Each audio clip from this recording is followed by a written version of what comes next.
আসসালামু আলাইকুম ওয়া রাহমাতুল্লাহ। ওয়ালাইকুম আসসালাম ওয়া রাহমাতুল্লাহি ওয়া বারাকাতুহু। হুজুর, একটা মাসালা জানার জন্য আসছি। কি মাসালা জানার জন্য আসছেন?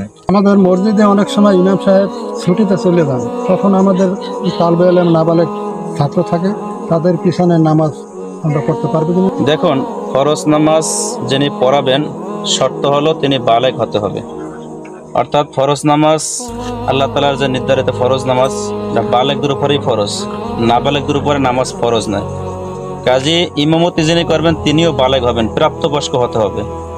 এখন নাবালেগ যদি এমন ছোট হয় যে দেখতেও ছোট, বয়সের দিক দিয়েও ছোট, তাহলে এর পেছনে তো সর্বসম্মতিক্রমে নামাজ হবে না, কারণ সে নিজেই ছোট, তার উপরে শরীয়তের দায়িত্ব এখনো আসে নাই, নামাজ তার উপরে ফরজ এখনো হয় নাই। আর যদি সে এমন বড় হয়, দেখতে অনেক বড়, স্বাভাবিক বালেগ 14 বছরে হয় বা 15 বছরে হয়, এরকম বালেগের কাছাকাছি চলে গেছে, তো এরকম যদি বড় হয় তাহলে এর পিছনে